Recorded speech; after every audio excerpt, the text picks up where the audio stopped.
तो hi friends, स्वागत है आप सभी का आपके अपने यूट्यूब चैनल आर्ट एजुकेशन में, और जो भी ऑफलाइन वाले बच्चे हैं उनको भी। देखिए, हम लोग आज से 1 फरवरी है ना जी, 1 फरवरी से क्लास 12th चालू हो चुकी है आर्ट्स वाले। हम लोग ऑफलाइन में जो है Sangharsh coaching centre Sangrampur block road ना जी, block road near by Sudha studio के पीछे वहाँ आ सकते हैं। और ऑनलाइन आप क्लास करना चाहते हैं, ऑनलाइन क्लास करते हैं तो R2 एजुकेशन से जुड़ जाइए।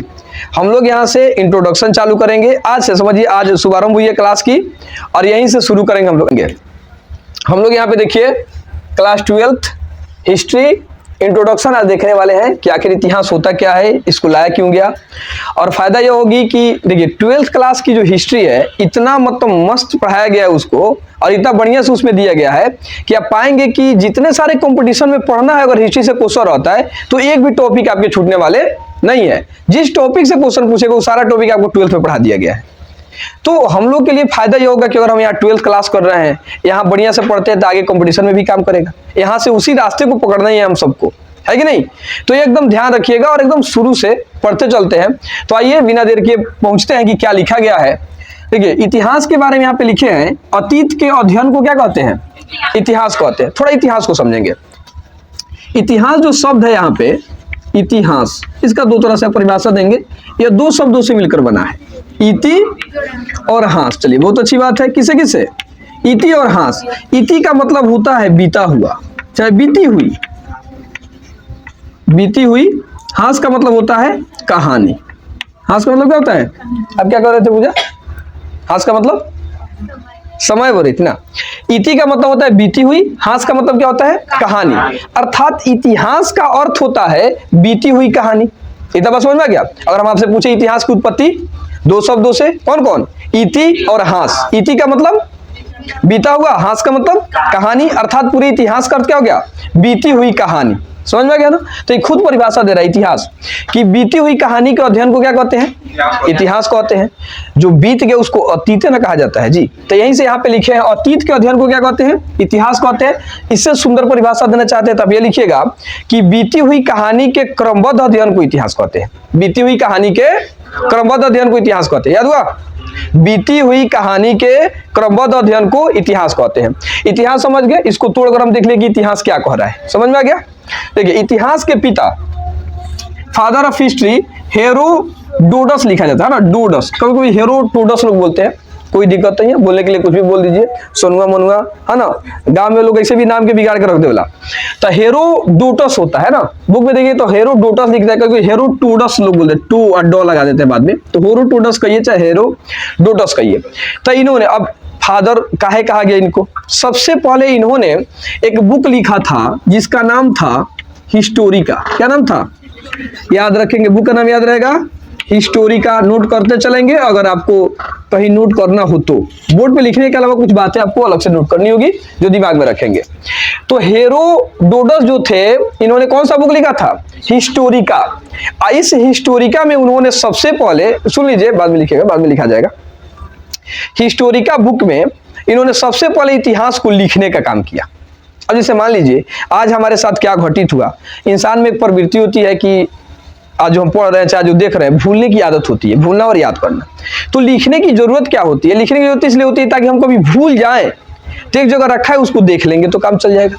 तो हम सबके जीवन में एक इतिहास होता है ही नहीं होता है। अब मान लो पढ़े नहीं सन, बयान खतरा इतिहास बन गई।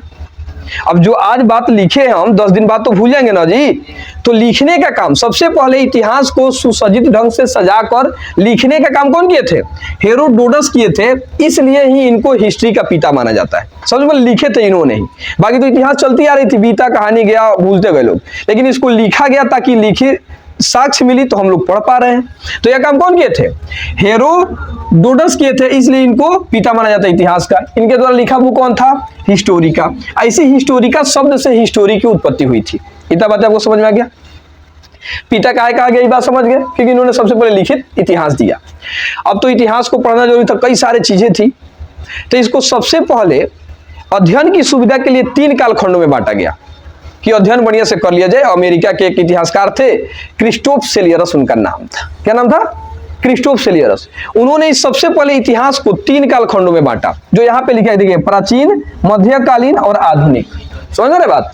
तो सबसे पहले ऐसे इतिहास को बांटा जा ही नहीं सकता है अध्ययन के सुविधा के लिए कि हम लोग किसको पहले पढ़ेंगे तो ज्यादा समझ में आएगा। पहले दादाजी के नाम जान जा, पापा जी के हो, उसके बाद एक स्टेप बाय स्टेप पढ़ेंगे तो बढ़िया से समझ में आ जाएगा। तो इसलिए इन्होंने सबसे पहले इतिहास को कितने कालखंड में बांटा गया? 3 कालखंड जो यहाँ लिखे हैं, प्राचीन, मध्यकालीन और आधुनिक। ये अध्ययन की सुविधा के लिए बांटा गया था। ये अमेरिका के एक इतिहासकार थे, इन्होंने इसको बांटा। कहा अध्ययन की सुविधा के लिए इतिहास को कितने कालखंडों में बांटा गया? 3 कालखंडों में। कौन कौन? प्राचीन, मध्यकालीन और आधुनिक। ये 3 कालखंड हुआ अध्ययन की सुविधा के लिए। लेकिन उससे पहले इतिहास को अलग हिसाब से 3 कालखंडों में बांटा गया था, जो देखिए यहाँ पे लिखा गया है। पहला था प्राग ऐतिहासिक काल, ठीक है। दूसरा क्या है? आद ऐतिहासिक काल। और तीसरा क्या है? ऐतिहासिक काल। बात समझ आ रही है? हुआ क्या कि इसमें हम लोग जानेंगे प्राग ऐतिहासिक काल में कि मानव का उद्भव कैसे हुआ, धीरे धीरे आगे बढ़ रहा है तो कैसे बढ़ रहा है वो। आद ऐतिहासिक काल में, फिर ऐतिहासिक काल में हम लोग पहुंचेंगे, है कि नहीं। तो मानव का उद्भव कैसे हुआ, मानव पहले जंगली था, जंगल में जीवन व्यतीत करता था, कैसे रह रहा था, ये सारी चीजें कहाँ देखेंगे हम लोग? प्राग ऐतिहासिक काल में, ठीक है ना। तो प्राग ऐतिहासिक काल को थोड़ा समझिए। ये प्राग ऐतिहासिक काल के जो लोग थे पढ़े लिखे नहीं थे, पढ़े लिखे, इतना से आपको बिल्कुल समझ में आ जाएगा, लिखे नहीं थे, पढ़े लिखे नहीं थे। किस काल के लोग पढ़े लिखे नहीं थे जी?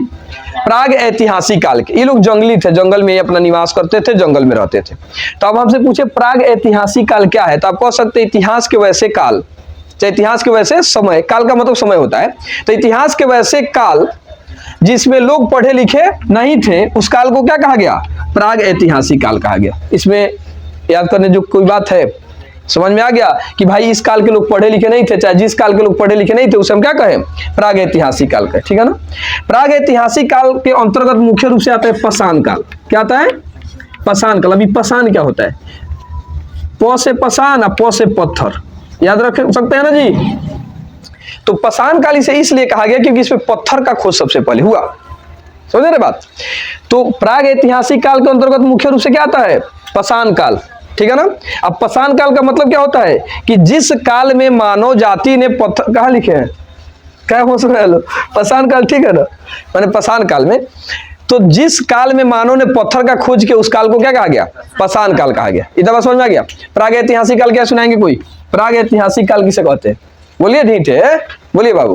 प्राग ऐतिहासिक काल वैसा काल जिसमें लोगों को समय के बारे में, जिसमें लोग पढ़े लिखे नहीं थे, उनसे पाषाण क्या कहते हैं? प्राग ऐतिहासिक काल कहते हैं। बहुत अच्छा, बैठ जाइए। पाषाण काल के बारे में कौन बताएंगे? पाषाण काल किसे कहते हैं? जा बोलिए। जिसमें सबसे पहले मानव जाति ने पत्थर का खोज किया, उसे पाषाण काल कहते हैं। इसमें बोलने में अरे हिचक निकालिए अंदर से, बोलिए। बहुत अच्छा सुना है, बैठ जाइए। माने जिस काल में मानव जाति ने पत्थर का खोज किया उसे पाषाण काल कहा गया।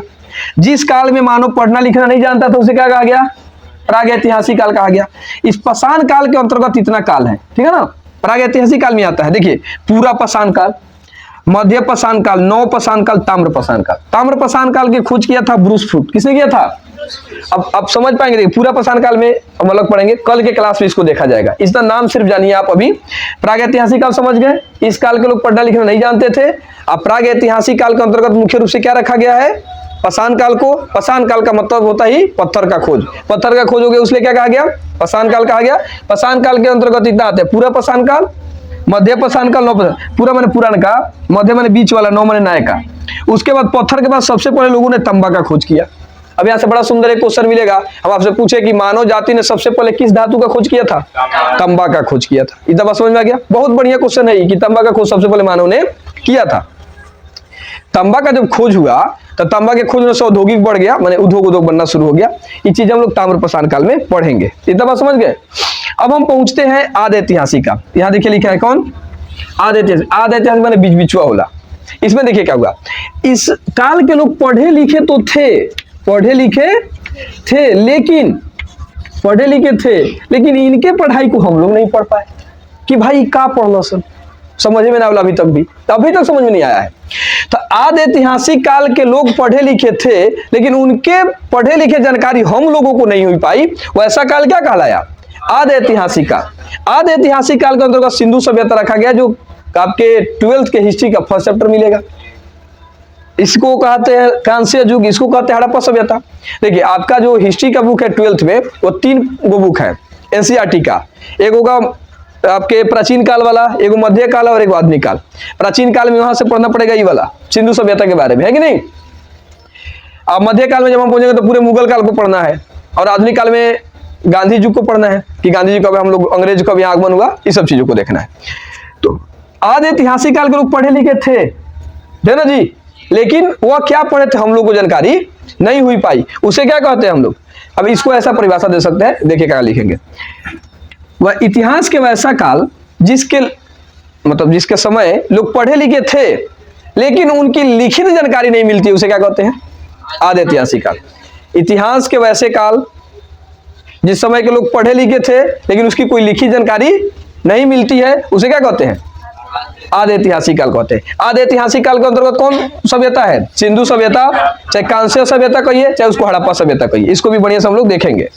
समझ गए बात को। यहाँ आइए, ये कौन काल है, ऐतिहासिक काल। तो ऐतिहासिक काल के लोग पढ़े लिखे भी थे और उसकी लिखी जानकारी भी मिलती है, समझ गए। तो इतिहास के वैसे काल जिसके समय के लोग पढ़े लिखे थे और उसकी लिखी जानकारी भी मिलती है, उसे क्या कहते हैं, ऐतिहासिक काल कहते हैं। और ऐतिहासिक काल के अंतर्गत देखिए किसको रखा गया, प्राचीन काल, मध्य काल, आधुनिक काल और नेहरू काल। इसमें ही विश्व इतिहास को पढ़ना पड़ता है, विश्व के बारे में। तो यहाँ पे विश्व का इतिहास नहीं पढ़ाया गया है, मुख्य रूप से मानव का उद्भव कैसे हुआ और कहां से कहां लेकर ये लोग पहुंचे, इस चीजों को इसमें क्या किया गया है, लिखा गया है। इतना बातें समझ में आ गया। चलो एक बार और रिपीट कीजिए, इतिहास की उत्पत्ति कैसे हुई बताइए, बोलिए ठीक है। इतिहास की उत्पत्ति दो शब्दों से, कौन कौन, इति और हास। इति का मतलब क्या होता है, बीता हुआ। हास का मतलब क्या होता है, कहानी। पूरे इतिहास का मतलब क्या होता है, बीती हुई कहानी। समझ में आया। इतिहास किसे कहते हैं, तो बीती हुई कहानी के क्रमबद्ध अध्ययन को इतिहास कहते हैं, चाहे अतीत के अध्ययन को इतिहास कहते हैं। इतिहास के पिता कौन है, हेरोडोटस। हेरोडोटस लिखते हैं ना जी, हेरोडोटस। इनको इतिहास का पिता क्यों कहते हैं, इन्होंने एक बुक लिखा था, बुक का नाम बताइए, हिस्टोरिका। हिस्टोरिका बुक में इन्होंने इतिहास के बारे में सबसे पहले लिखी जानकारी दी, इसलिए इसे इतिहास का पिता कहा जाता है। अच्छा, अध्ययन के सुविधा के लिए इतिहास को कितने भाग में बांटा गया है, 3 भागों में। कौन कौन, प्राचीन, मध्यकालीन और आधुनिक। यह अमेरिका के इतिहासकार थे, उन्होंने बांटा था। क्लियर। ऐसे इतिहास को कितने कालखंडों में बांटा गया है, 3 कालखंडों में। कौन कौन, प्राग ऐतिहासिक काल, आधे ऐतिहासिक काल और ऐतिहासिक काल।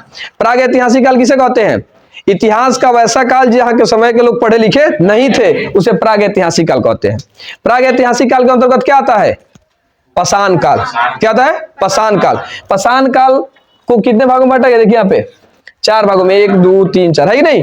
पाषाण काल में पूरा पाषाण काल, मध्य पाषाण काल, नव पाषाण काल। लेकिन ये पाषाण काल 3 को होता है, ये अलग से तांबा का खोज हुआ तो उसे ताम्र पाषाण काल कहा गया। इतना बात समझ में आ गया। चलिए, आधे ऐतिहासिक काल के बारे में क्या जानते हैं। आधे ऐतिहासिक काल क्या है, इतिहास का वैसा काल जिसके समय के लोग पढ़े लिखे थे लेकिन उसके बारे में कोई लिखी जानकारी नहीं मिलती है, उसे क्या कहते हैं, आधे ऐतिहासिक काल।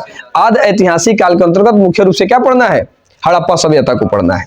ऐतिहासिक काल देख लिए, ऐतिहासिक काल का मतलब क्या होता है, इतिहास के वैसे काल जहां के समय के लोग पढ़े लिखे थे और उसके बारे में लिखी जानकारी भी मिलती है, उसे क्या कहते हैं, ऐतिहासिक काल। ऐतिहासिक काल के अंतर्गत इतना सारी चीजों को पढ़ना है। कोई दिक्कत, कोई समस्या, कोई क्वेश्चन। इतिहास का यह छोटा सा इंट्रोडक्शन हुआ। इसके बाद कल के क्लास में हम लोग देखेंगे प्राग ऐतिहासिक काल क्या होता है और इस सारी चीजों को समझेंगे एकदम लाइन बाई लाइन। फिर जब हम सिंधु सभ्यता में पढ़ेंगे तो आपके हिस्ट्री का जो आपका पहला चैप्टर है 12th क्लास के, वो चालू हो जाएगा कहाँ से, सिंधु सभ्यता से ही।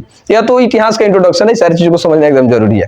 चलिए, ऑनलाइन वाले आप इसका स्क्रीनशॉट ले लीजिए और वीडियो को शेयर कर दीजिए और जल्द से जल्द जुड़ जाइए हम लोग, है ना, R2 एजुकेशन चैनल पे। और जो ऑफलाइन वाले हैं, अगर उनके पास तक ये वीडियो पहुंचती है तो भी उनके लिए और सुविधा होगी कि वो संग्रामपुर में अगर है आसपास, जहां भी 3-4 किलोमीटर के एरिया में, तो आज ये सबसे बढ़िया पढ़ाई में होला का हो, संग्रामपुर में होता है नहीं होता है। चलिए, फिर हम मिलेंगे नेक्स्ट वीडियो में। जय हिंद, जय भारत।